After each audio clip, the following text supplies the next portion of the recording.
How's it going, doggy people? I hope you all are doing well. Sorry, I know it has been quite a while since I last posted. I've just been busy either with work or with life, or had a birthday recently, so now I'm 30 and I feel old. Not really. I think the age is very fitting with my brain. Anyways, I have a lot of videos to catch up on, as always. Of course, hope you all have been doing well. In the meantime, I saw this and I just knew I had to cover it and give my 2 cents. Not that anybody asked for it, but, I thought this would be interesting to go over. So I'm going to be trying a new thing where if I, for the next couple of videos, if I have something over 15 minutes, then I'll make it into parts. So hopefully it won't be that much longer. It'll be easier for you to watch and digest and easier for me to get uploaded more quickly. So we are starting with ending the dog training controversy, in his words. I'll tell you who won and why. Again, his opinion. So we'll see. I don't think it's over by any means, by any stretch of the imagination, but we'll see what Joel has to say. This debate that's going on and has gone on for a long time about which method helps reactivity and aggression and helps aggressive dogs not be aggressive to dogs and people is so tired. So is it really, are you saying which one is better? Or because that could be, like a human ideology of which one is better. They both work. I'm not going to deny that his methods don't work. I would be fighting for positive reinforcement because it's the other version using aversives are not necessary. Does it benefit the animal better using positive reinforcement? Sure. Using aversives may get, behavior that you want, but it's not necessary. To me, it does not benefit the animal.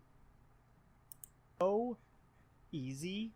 It's such a no-brainer that I need to just kind of lay it out, and we're going to have a winner. I'll tell you in true Beckman style, I'm going to tell you in 2 minutes. You're not going to have to wait for the end of this video to know the winner, and it's not even... But it doesn't need to be a winner, though. In the end, the dog is the one that loses. The dog is the one that gets to say whether they're the winner or not. The subject, the test subject, in this, in this pissing contest, basically, they're the ones that lose. They're the ones that have the risk of losing. The winning and the right and wrong is all about human ego. Close. And it's not because I'm on one side. It is because... I don't care if I'm right. Let me just put it out there. I don't care to be right. I don't care to be, if everybody says I'm wrong. Okay. I care about what is necessary, what is unnecessary, what is humane for the animal. That's what side I'm on. Clearly one. I'm going to prove it to you. I'm going to prove it to everybody in this video. I don't know how he's going to prove anything, because there's really no winner or no loser. The force-free folks versus the balanced folks. Nobody is discussing, nobody is arguing about a downstay. Who trains it better? Okay? It's easy. Well, nobody cares about that. And by that, I mean, great. Anybody can teach a downstay in any method. Even so, it doesn't matter. You can teach it positively using other tools. You use it using negative reinforcement or even punishment aversively. It still doesn't matter. Any argument that he comes up with, to me, just sounds like, it's still unnecessary. I'm not saying that you don't get progress with it. Reinforcement's basic stuff. We're talking about aggression, reactivity, and the stakes are high. Sure. Because dogs are being killed by other dogs every day. Because kids are being killed. Kids are occasionally being killed. Kids are being bit. People are being bit. Well, that should be based on the owner, not the dog. And the dog does not need to pay for an owner being ignorant or irresponsible or just having an unreasonable expectation of their animal.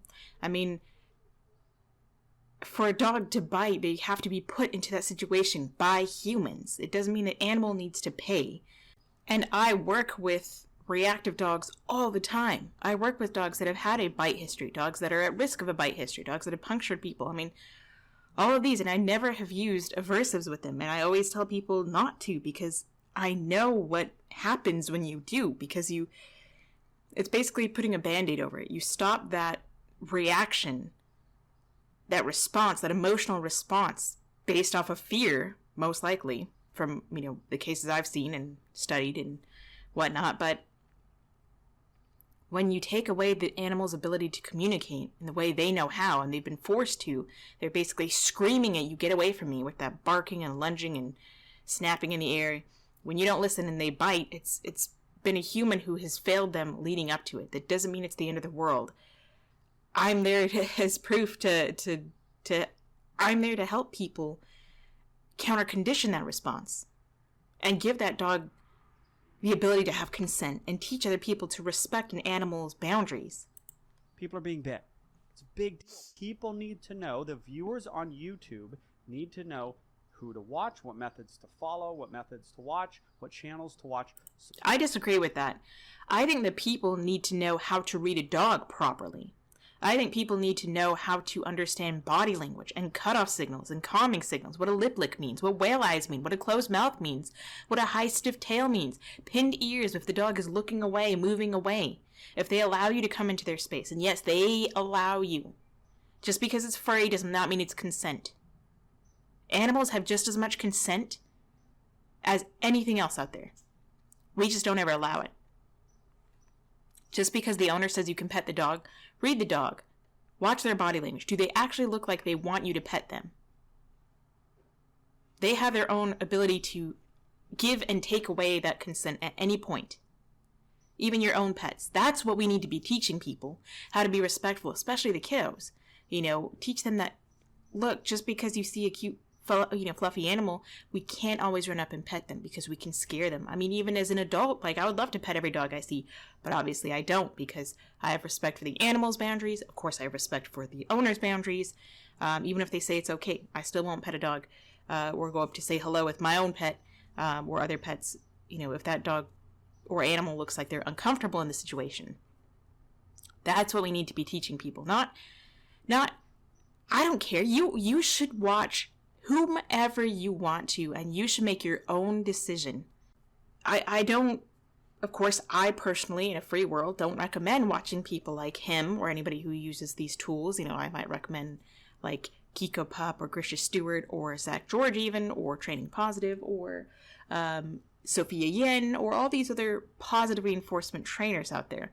Of course, that's because I think it's unnecessary to train with other tools. So I don't suggest other trainers that are, compulsion trainers or aversive balance trainers, whatever you want to call them. But I don't think we should be simply using that hive mind to control people and tell them what they should think and what they should watch and listen.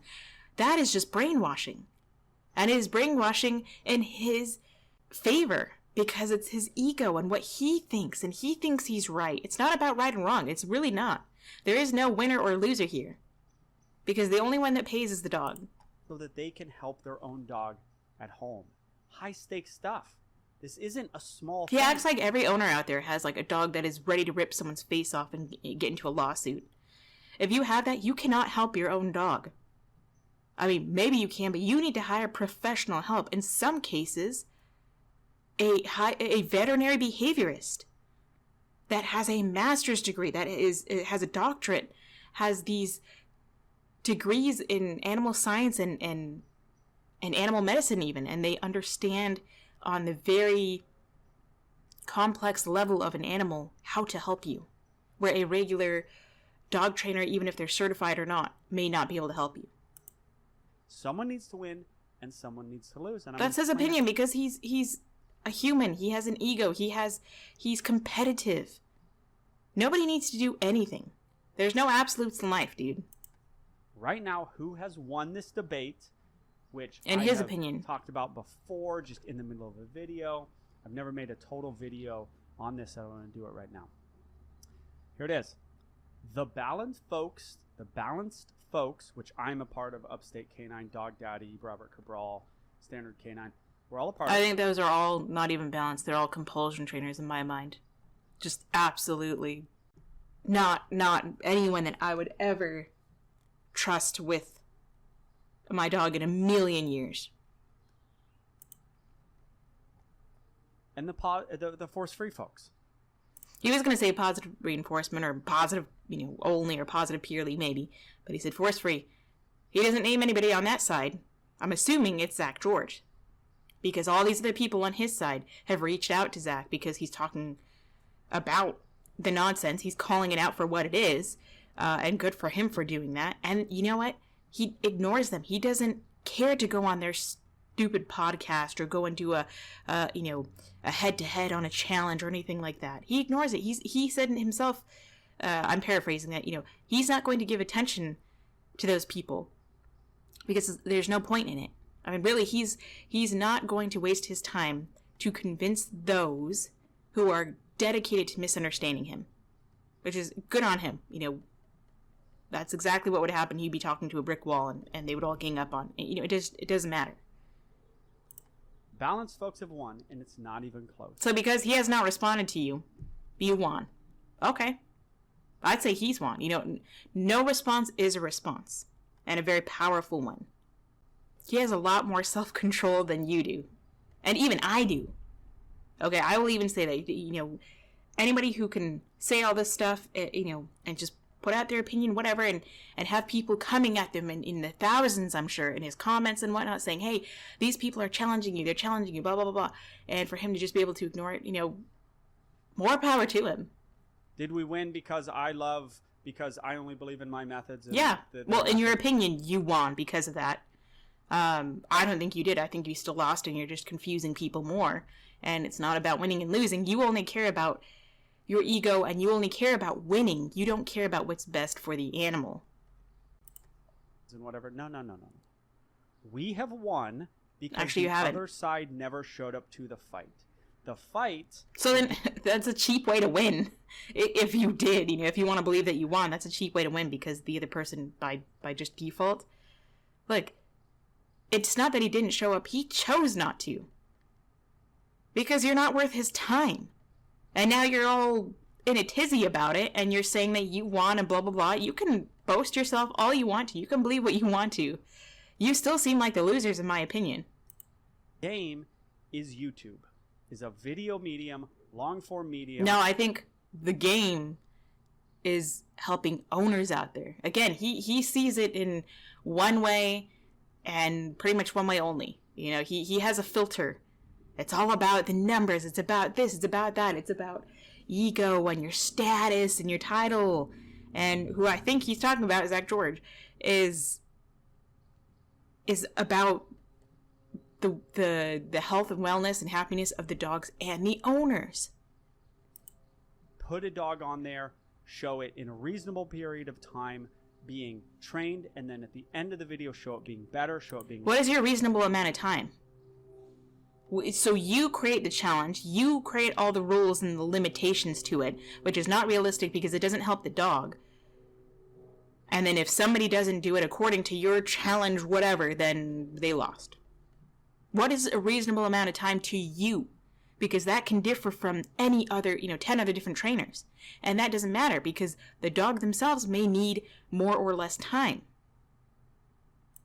Less aggressive in a reasonable period of time. Yeah, it's like this cookie cutter thing that everybody does is we have an aggressive dog, we show it being aggressive, then, wham bam, thank you ma'am, within 15 minutes of a video, the dog is perfect. That's not realistic. That is the problem. I think that might even be what Zach, or possibly Bree, his wife, has stated, is that it's unrealistic to have this, somebody did, maybe I'm crazy, maybe I made it up, that it's unrealistic to have this expectation of a dog being reactive over threshold, and then within a 15-minute video, who knows how long time has gone by. I don't care if it's hours, it could be weeks, but you're not going to explain that in a 15-minute video, that this dog has been working. Usually with a big, strong dog. Those are the dangerous dogs.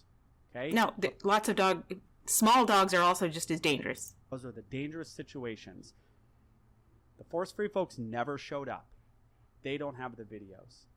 Who cares? Because our priority, is actually helping the animal and the owner and not wasting time trying to video, getting into this pissing contest with you, trying to butt heads and show, status and all this primal, testosterone ridden. It just seems so primal. No, I'm better than you. No, it's like childish. It's over. Until they put up the videos. Who cares? We don't have anything to prove to you. We really don't. I'm just saying this because you think that you can talk all smack about everybody else and everybody else will ignore it, but I won't. So I guess I'm the fool, but, it's therapy. They have lost. No, I don't think so. That's just in your opinion. Not hard. It's over. No, it's not. It's still so much to go on. Probably for years before we actually move forward in a way that is really, truly beneficial for the animal. Their next video needs to be... Why don't you say his name? Say Zak George. You mentioned the other guys. Why don't you say his name? Why are you afraid to say his name? Aggressive Cane Corso, or they have lost. So again, it's this guise of, you have to have this, otherwise you are not a good trainer. Who cares? God, you are so like... And people want him to be their dog trainer? All right. They can keep talking.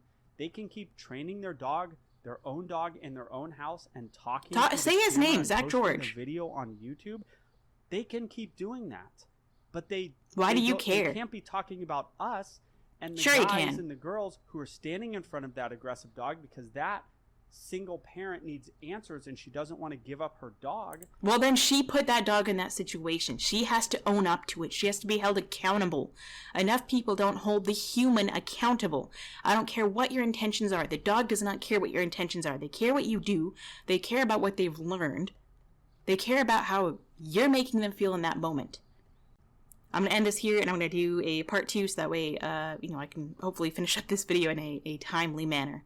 So we'll check you out in part 2.